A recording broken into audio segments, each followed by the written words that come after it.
Listen to reason on Drumcree, Mo Mole emerges. Security is visibly stepped up. Michael Lowry's resignation speech, he says weasel words crept in by mistake. The Garda Commissioner says the right to silence is hindering the fight against crime. And all eyes are trained on the red planet. Pathfinder has landed.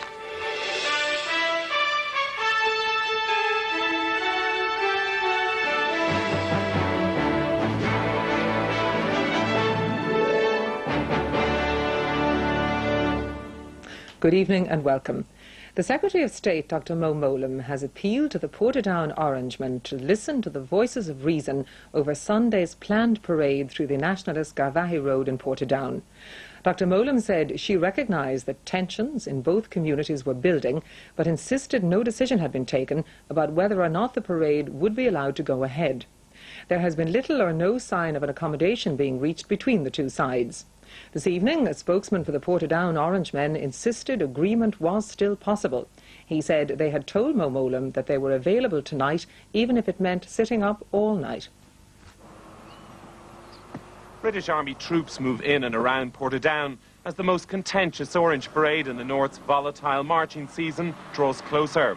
Checkpoints have been set up and routes leading to and from the town. In the early afternoon, convoys of army vehicles could be seen in the area, probably heading for a nearby military base. At this stage, there seems little hope a compromise can be reached. Against this climate, the Grand Master of the Orange Order, Robert Salters, made a significant move when he said the only way of avoiding trouble appeared to be if Orangemen were given the right to march and didn't exercise it. But soon after, Mr. Salters appeared to pull back, saying he didn't believe the Portadown Orangemen would waive their right to march. This evening, the proposal appeared to receive the backing of the North Secretary of State, Mo Mole. Speaking at Stormont, she urged the Portadown Orangemen to listen to the voices of reason. Let me say very clearly that no decision has yet been taken. We are continuing our efforts to find an accommodation that both communities can live with. I have to say that many in the Orange Order have shown some flexibility, and for the good of everyone, and for the sake of peace in the next few weeks, I urge those in the Portadown Orange to listen to those voices of reason. Thank you very much. Robert Salters had blamed the failure of the proposal at the feet of the Irish government.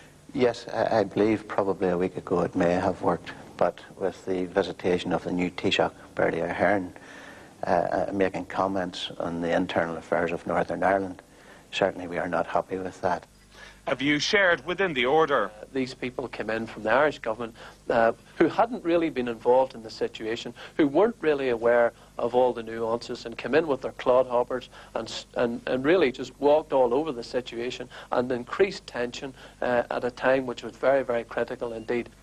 But in Dublin, the Taoiseach strongly rejected the accusations. I was asked a question, did I believe that the march on Garvaghey Road should be forced through with the same might and strength against the nationalist community as it was last year? And what other answer would I give other than no? If that is defamatory, I'm afraid I speak a different language to others. The reality is that I want to see these matters handled and dealt with peacefully.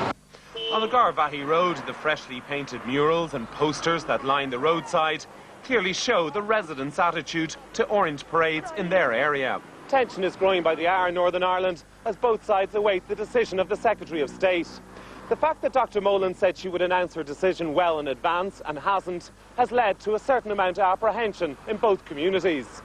At the Women's Justice Camp, the view is the march should be banned. They have a right to march, but the thing is, this is the controversial route. The other route is the non-controversial route. They can have as many band members as they want if they choose the non-controversial route. What I can't understand is why can they not do that and everyone's happy and there's peace for everyone? It now appears it will be tomorrow before a final decision is made. In Portadown, the security forces are this evening preparing themselves for whatever decision that